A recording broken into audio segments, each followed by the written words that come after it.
Hello, you lovely people. The regular season of college football is finally over, and I can get back to making content full time, which I'm so happy to do. It is done with finals week. Thank the Lord. Let's get into a photo breakdown, shall we? This was the Egg Bowl. This was a few weeks ago. Sadly, we do not have a head coach anymore, but oh well, we're going to do our best with the photos.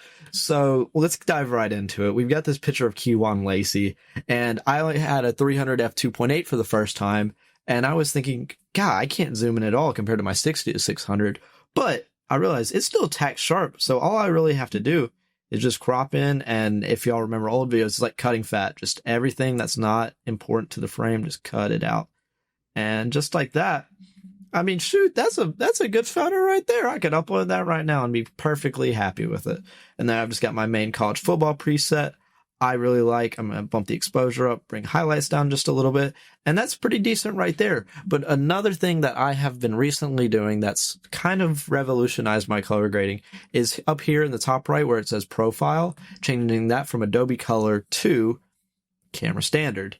And the problem is these presets are built around the Adobe Color profile and not the camera's standard profile. So if it's in camera and you're like, the colors look a lot brighter and more vibrant than they do in Lightroom. That's why. So these presets, as you can see, they kind of ruin the maroon a lot, but we just have to simply go in here and tweak with that till we get that back to its normal shade. And then skin tones, I like to go to just the point color. It's a lot harder. They're a little orangey for me. So just drag those over. And just like that, decent image. Love that. On to the next. Real quickly though, I do want to say this video is sponsored by the Sandmark team. So when I'm on the go and can't bring out my camera, I love to have these little travel filters on my phone. And literally I just clip it onto the camera like this. And I'm able to get some unique filters like the Starburst filter, which I love so dearly on my actual camera lens on my iPhone. So it's just a nice little fun tool to have in the bag. Throw it on when you're casually just out on a stroll, and you can get some really cool pictures with it. So thank you so much to these guys. I love the lens. It feels like a premium lens, and I just love it to death. So yeah, go check them out. Their link will be in my bio. So this one's a little hard because there was a big Jumbotron in the way, and the sun was casting some very harsh shadows. And I was exposing for the sunny part of the field, so when he ran into the end zone, it was dark, and it's underexposed. As you can see, the crowd back here is exposed properly, but Strib and the end zone, it's too dark. So what I would normally do is crop in, obviously. That's the first thing you want to do is crop in. And it's kind of tricky here with, you got this state player here, and you're trying to get as much of this reaction while still keeping it pretty level. But the problem is it's too hard. So what I might do, honestly, is go to a 1x1 crop. And now you got this, which it's better. It feels a bit more proportional, but as you can see, I even think it focused on Traylon Wallace's helmet and not Strib's. But I'm going to go over here to CFP main and then drag my exposure slider up till he's exposed properly. And I'm like, okay, that's good. Go to the Adobe Color profile, change that to Camera Standard. I like how just everything pops more in it. It just feels more natural, if that makes sense. Then all I'm going to do is I'm going to go to my background, select that, and drag it just a few shades down like this, so it's not as distracting. And there we go. That's about how I'd edit this photo. I really like this. I just smacked the crap out of my desk. That really hurt. Now we've got another one of the opposing quarterback, Camario Taylor. I actually used to cover this guy for 7-on-7, so this is kind of a full circle moment. But nothing too bad here. Just some very harsh shadows right here.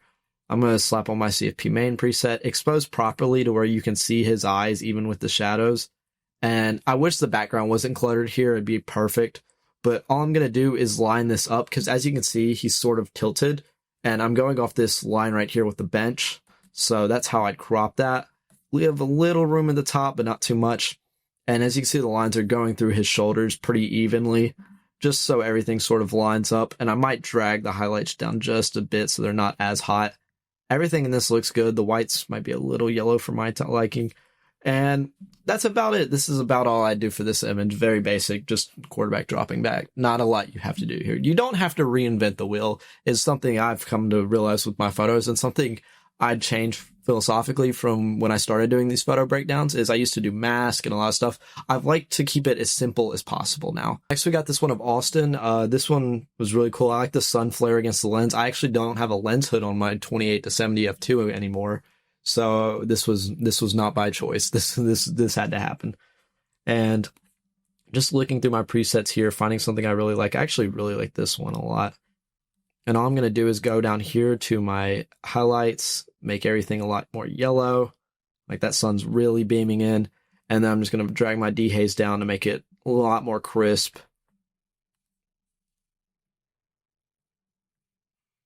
There you go. And now you've got this really cool lens flare effect here.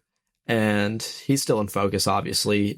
He's almost got like a glow to him, which is pretty cool. I'd like this photo if it was me.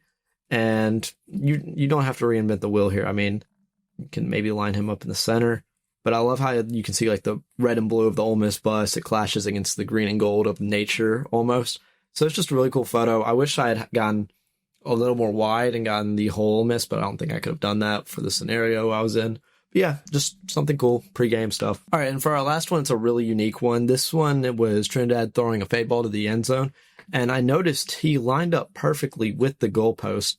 So instead of just doing this full body throwing photo, which wouldn't have really stood out to anyone, what I did is I went in here, did my basic CFP preset, went to neutral on the camera profile, and then I was like, you know what? I'm going to crop in. So I'm going to expose a little darker here just so I can see the field goal. And I'm just going to crop into those uprights. I'm going to level this out. There we go. And now if I expose it back to normal, you can't see the uprights when it's exposed normally. So what I'm going to do is go background. And then all I'm going to do is drag that exposure down, contrast. And now it's really cool. You can't, unless you have a keen eye for it, you kind of can't tell, but it gives it a really cool symmetry in the background that you're like, oh, that's the uprights. And it's a cool framing thing that I don't think a lot of people would expect. That's all I've got for you. I'm going to be dropping a few videos on FTP and just some other workflow stuff over the holidays, so stay tuned for that. Merry Christmas, everyone.